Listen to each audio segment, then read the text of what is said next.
your day and stay safe. From KCRG TV9, this is First Alert Weather Now. And good evening, folks, to the Thursday night edition of First Alert Weather Now. I'm meteorologist Thompson. I'm meteorologist Rickman. And thanks for joining us again tonight. Now, it has been a very quiet week so far, but there is a little bit of a wrinkle in our forecast as we head into the evening and overnight hours tonight, which we'll get into a little bit more detail about that coming up in just a bit. But we've got more than that coming up, too. We do, yeah. We're going to be talking a little bit about, Justin's going to talk about Grower's Guide. We're also going to have a look at the newest drought monitor, which, spoiler alert, we have seen a little bit of a spread of drought across eastern Iowa. Yeah, not surprising there, but we'll show you just how far in extent that has expanded too. But first, what you need to know as you head out this evening, which the evening hours, the remaining daylight that we have in the first couple of hours of night, will stay dry. But tonight there is a chance that a few people could see a shower, maybe even a thunderstorm as we head through the rest of the nighttime hours. Now, your Friday starts out dry by the time you wake up for work and school, and the rest of the weekend is looking fairly breezy. We'll see a little bit of variation in temperatures over the next few days too, which we'll also get into the details of in a moment. Otherwise, quiet weather returns after that. Very little chance for showers and storms tonight. We're going to have several days of dry weather that is again out there. Pinpoint Doppler radar live at this hour. You can see some returns there in north central Iowa in particular. Those are showers trying to fall out of some clouds. Now, looking around at some cameras from around that area, haven't seen a lot of rain making it down just yet, falling into some drier air and evaporating as it does. But something to keep an eye on, this band of precipitation that's trying to develop in an expanding area of clouds. Otherwise, we are keeping an eye especially on areas along and south of Interstate 80. That's where we could see additional development later tonight as a little weather disturbance moves through the region. That's about it, though, in terms of big rain chances over the next 24 hours. It's kind of a fingers crossed situation for the folks down there. Yeah, and the big thing to know, too, is not everyone is going to get rain, and you consider yourself lucky if you do get rain. And, of course, it's going to happen overnight, too, so a lot of folks are going to be asleep, might not even notice that anything does fall. Yeah, for sure. And that's kind of the good news. That's always been the silver lining of this very dry and quiet pattern we've had for the past month or so, is that it doesn't really interfere with a lot of folks' plans. So, meteorologist Joe Winters has today's forecast for fun as we head into the weekend. The end of the week is coming our way, and you know there's a lot of activities going on, so let's get right to our forecast for fun. First of all, you may look at the fall foliage and say, we're going to go check out some leaves this weekend or later this week. Well, right now, the Iowa DNR reporting patchy color across all of eastern Iowa. Quite honestly, peak color at least a week, if not 2 weeks away. That starts northeast and moves down toward the south. As far as your biking forecast the next several days, you'll want to watch out for the winds on Saturday and Sunday. Change your direction of your ride if you want that wind at your back. Southerly winds Saturday and Sunday. It's a northwest breeze. Fall activities forecast for Friday looks nice, 52 degrees. You want that cool air in the morning. Yeah, let's find that at 6 a.m. And then as you head toward noon into the afternoon, plenty of sunshine, upper 70s, and again, some lower 80s possible as we head into the weekend. The pumpkin patch forecast for tomorrow is really looking good as well. 75 degrees.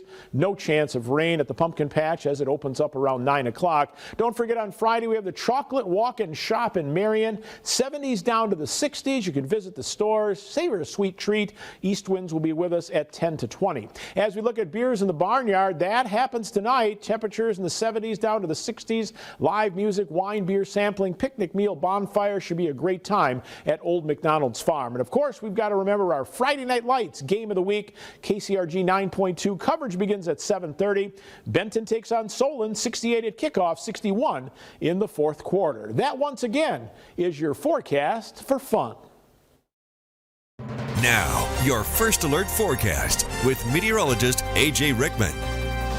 Well, as we have a look outside right now over Springville, if you look closely, there is actually a little bit of cloud cover over the top of them right now. They do look dry, though, still not seeing much in the way of rainfall. Temperatures are in the mid-60s in Springville, as well as a lot of eastern Iowa, warm spot being Iowa City there at 80. Those dry dew points, though, in the 40s, that's going to be working against us as we go through the rest of our night, trying to get some of that rainfall that is able to fall down to the surface. By the time we get to 10 o'clock tonight, we will have a disturbance moving through with a cold front that's associated with it and a little bit of cloud cover. And like I said, that very slight chance for a scattered shower that develops along it. It's not enough of a chance to really mention it in your First Alert forecast. We are green for the next 24 hours. But like I mentioned, through the overnight hours, little bit of activity, a little bit of scattered shower activity develops as that front moves through.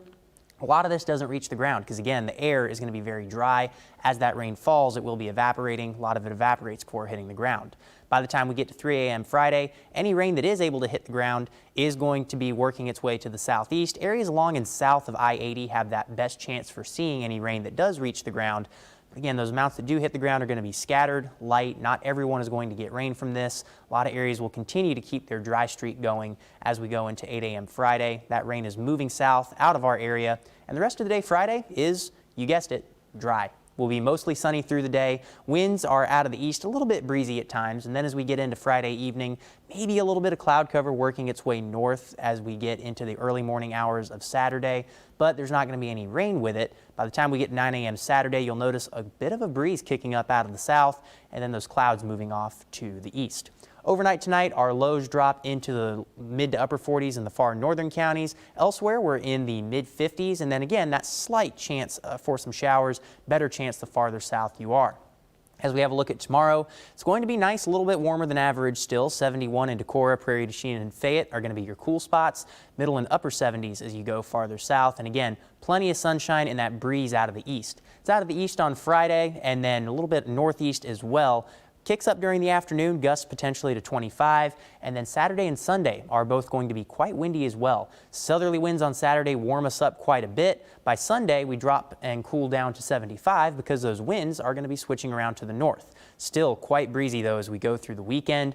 Winds are 20 to 30 both days. And then in your 9-day forecast, you'll see that back and forth of the wind direction translates to a back and forth of temperatures as well. 75 on Friday, 86 on Saturday. Back down to the mid-70s by the time we get to Sunday. And then as we have a look at the rest of your 9-day forecast, we cool off a little bit as we get to Monday, still above average. We're supposed to be in the upper 60s right now, but we're in the low 70s. And then we will be seeing those dry conditions continue. Lots of sunshine through the end of the 9-day. Best chance of rains tonight, so if you don't get it tonight, really all you can do is just cross your fingers and keep hoping if you want rain, or if you've been enjoying this stretch of dry weather, well, you're going to love what the next 9 days has in store. Yeah, it takes a lot of the effect on having to mow your lawn. I mean, that's been not much of a thing over the past few weeks. I haven't touched my lawnmower in about a month. Yeah, exactly. I think a lot of people are similar, but that doesn't mean that all plant life has stopped or concerns about it. And Justin Roberts here with our Growers Guide.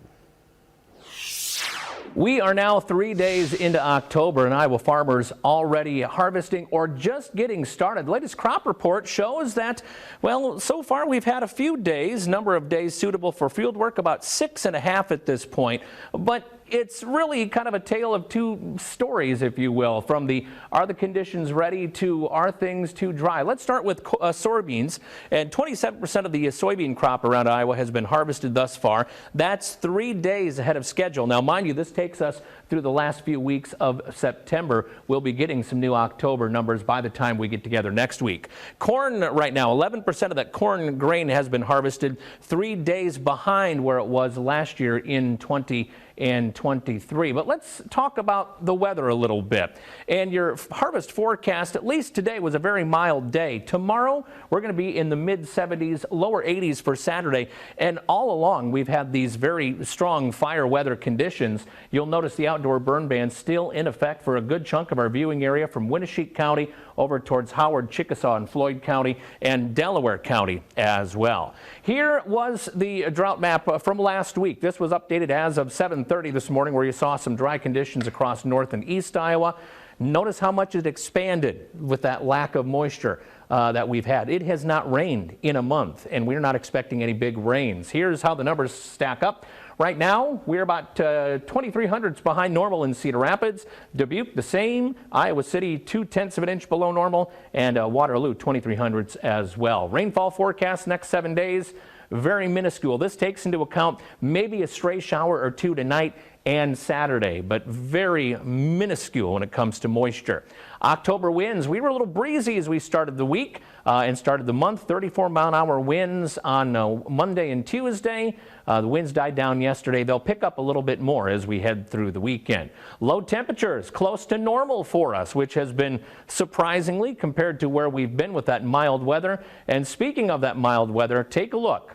We were only 1 day where we should be. That was on the 1st of October. 6 days above normal yesterday. We'll see what the final score is as we head through the day today. 74 for our day yesterday. We're planning on the upper 70s to the lower 80s. So that is just a little bit of our grower's guide. And of course, we have some firsts to look forward to. The first hard freeze usually happens this month. First highs in the 40s. Usually we get 4 of them on average. First flakes have been accumulating in October. And other first frost in Cedar Rapids, October 7th. That's about 5 days away. Waterloo, about 1 or 2 days away. Iowa City, about 11 days away. Dubuque, about 14 days away. Results may vary. As always, put this detailed information on our website at kcrg.com. That is your grower's guide, first one in October. Let's send it back to you guys. Show you one thing here where we are looking at the burn bans across the area. I think we have the wrong thing pulled up. Let me go check on it real quick. There's a lot of sunshine on the 9-day forecast here over the next little while. We're going to keep that going over the next little while too. There we are. We are on the burn bans. There's an updated look at that map across eastern Iowa. You saw it in Justin's Grower's Guide, but just a sign of how dry things have been is to show, well, just how quickly those have been expanding across the area. Now several counties in the TV9 viewing area involved and many more in west. Surprised if these change a little bit as we go over the next couple of days. Now your 9-day forecast involves some temperatures going from the 70s on Friday to the 80s on Saturday. So we will see a little bit of variation, both a little bit down tomorrow, a little bit up on Saturday, a little bit down on Sunday. This is being driven at least partially by winds that will be picking up into the weekend, Saturday and Sunday, from different directions, kind of opposite directions. Southerly first on Saturday and northwesterly on Sunday. Those are the two directions that drive our temperatures the most in terms of that rise and then that fall. And so that sets up a cooler stretch of time as we head into next week. Now, in terms of the overall weather temperature trend, even though we will be cooler, we will not be cold. We will actually still be several degrees above normal early next week. Low 70s is still warm for this portion of the calendar. As we look ahead toward the end of next week, we get even warmer still. In fact, temperatures in the upper 70s to low 80s, that is quite warm indeed. October only averages about 2 days each year with a high at or above 80 degrees. We got one today. We've got one forecast Saturday, and we've got one forecast on Wednesday too. So we may beat that if everything plays out just so. That is a fairly warm start to the month. Again, things can flip on a dime though, so we don't know just yet with high reliability how the second half of the month is going to go. For now, we're just kind of stuck. We are, and I know some folks are ready for winter. I know Joe certainly is, and it'll get here eventually. We just got to be patient for it. And in the meantime, if you are enjoying being able to go to the pool or go to the beach, I'm sure the water's getting a little chilly right now, but still, 86 degrees on Saturday, not a bad day to go down to Lake McBride or find a pool somewhere. Oh, sure. Yeah, I think there's going to be a lot of folks hitting up some of those weekend events that Joe talked about. Very busy weekend around eastern Iowa, so it's nice to, again, the silver lining. It's nice to have that nice weather. Absolutely, yep. And thanks for joining us tonight on the Thursday edition of First Alert Weather Now. We'll see you back here tomorrow night, same place, same time. Have a good night.